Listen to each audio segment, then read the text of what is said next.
Helicon Singers Clubhouse. Gear, effects, tips and tricks. Your complete vocal experience. Oh, and Tom and Craig.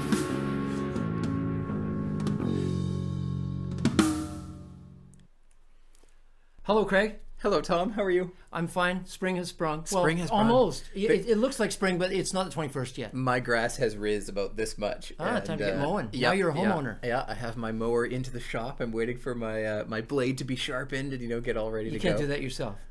No, I like sweating and doing the blade out in the backyard, with the strop or whatever that you do for a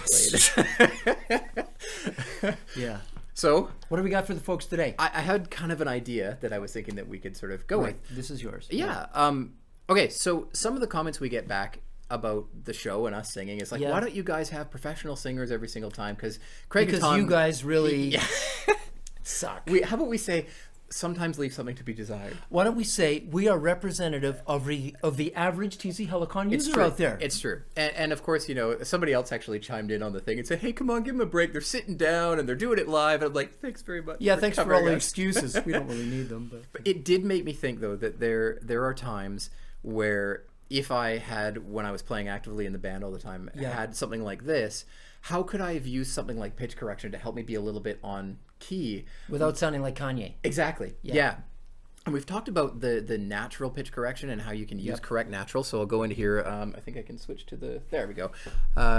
Where is it? There. So in Hardtune, you've got correct natural, and it's essentially just a lot more sort of normal of a pitch correction. It's much less aggressive, right? So you're not It'll still pull you in if you're wrong, but it just won't do it as quick. And it is still key and scale based, so it's still avoiding the notes that you really shouldn't sing. Right, so it's not chromatic. It's not going to let you perfectly bum the wrong note, which is like what chromatic can do. Right, you can actually hit the wrong note and it musically, and it will correct you to that wrong note. To the wrong note. Yeah, whereas this one will actually you can nail that wrong note as if it was meant to be. This one will kind of keep you on target. Yeah. Okay. So I did a little experiment in my office where I wanted to sing this Matthew Good song, and it's kind of high in my range. So Go Canada. Yeah, exactly. There are some trouble spots that I had with it. And so I recorded the entire thing with natural pitch correction turned on and listened back to it. And there were kind of some issues in there where sometimes it would sort of bloop a little bit, and there were some times where I was trying to add my own style. Mm-hmm. And I was like, no, but I don't want to be pitch corrected. You were trying to do a little bit of blue, like blue notes? Exactly. Or just kind of swoop up to something a little bit. And this has a lot of sort of minor feel to it. So it didn't work 100% of the time. But when I turned it off and re-sang it, I was like, well, I could use a little bit of help. Maybe those haters are right. Yeah, exactly. And then a mirror on the wall. So what I did is I actually set up the correct natural hard tune on a momentary switch. So I've got a switch 3 down below as well. That says harmony, though. How could that be? So I have remapped it. I went into vocal. Let's zoom in here. I went into vocal and I went over to button map, which is down here. Ooh, where are we? One more. There we go. Yeah. And I turned harmony down here into hard tune. So that way I have the harmony button remapped as a hard tune, which is a little aside there for you. I've taken a switch 3 and I've mapped all 3 of the buttons to hard tune so that no matter what I press, it's just going to turn on and off for me. You just never did really have any accuracy. Exactly, yeah. This is the Get It Right on TV version. Yeah. So what I'm going to do is I'm going to play part of the song, and there's some long sustained notes and things that sometimes if I'm a little sour on it, I kind of feel a bit embarrassed by it or whatever. I can actually punch in that hard tune when I need it. And the times where I don't feel like I need it, I don't have to use it. And I thought that was a really cool way of sort of, you use it as a support, but you don't... Pitch correction on demand. Exactly, yeah. So let me just And just before you go to that, a lot of times you feel that your pitch is really horrible. It's not as bad as you think. I know, exactly. No, it's actually the other way around. It's as bad as you think? That's either way worse than you think it is, or not as bad. So... It's a crapshoot. You're either amazing or you're that guy on American Idol who's like, I'm the best singer ever. You can tell by the audience reaction. Sometimes it's like, yeah, we love you. And other times it's like, I got to check my Facebook status. Epicurious, what's for dinner? So what I'm gonna be doing is I'm gonna sing the first line, say hello, and I'm not going to pitch correct that. But then there's this long remain thing that actually sounds better when I correct it a little bit. Like I said, it's still the natural correction. I'm not going to robot out on it, but it does help me sound better. And I just thought I'd give kind of a bit of an example. The folks won't hear it, though. They won't hear the correction. They'll only hear the right notes. Whereas what I'm hearing, I'm hearing the acoustic sound of Craig's voice plus the pitch corrected sound coming out of our monitor. So I hear a little bit of a chorus, which is what you're going to hear, but that just means it's working. Exactly, yeah. And that the more you can reduce that chorusing, the better on pitch you are. So it's a little training tool as well. Oh. At least so we Who say. would have known? Yeah. Cool. All right. Yeah, that's our story, and we're sticking with it.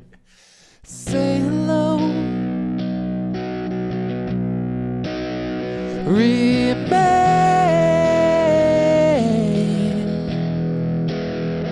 Remain close to me. No goodbye, suicide mystery. I was confident in that one. But here I go. Alright, in your brain.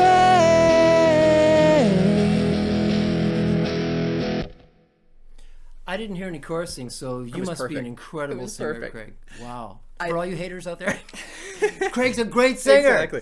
Shut up. I think it's really cool though that we often get these sort of complaints that like it's either 100% one way, like you're faking it, you can't sing, or it's 100% the other way. Only natural is the best way you can go. Yeah. Every record, including way back to the Beatles, has pitch correction on it. They just very speeded the tape, and nobody knew, but it was Just still made there. a billion takes. Exactly, yeah.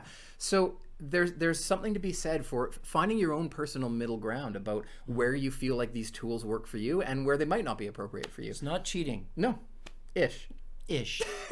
But what it did is it gave me confidence to go out and sing the song and then feel like, if I did this a few times, I can now start really concentrating on how I want to sing it and focus a little less on like, oh my God, I'm going to screw up this And note. you're right about the thing where it can help you become a better singer. I found that when I sang with harmonies that were pitch corrected over the years, I've always sang with a harmony processor. I mean, like it's been a long time. When I kicked on the harmonies, I didn't want the whole band to go south or north, you know. So I was singing it the best I could, and then I found, hey, I'm nailing it. Yeah. And so with this, you'll actually sing a little better because you'll try to stop the warbling, the chorusing. Definitely. And it'll actually work. Cool. So hopefully that helps you guys.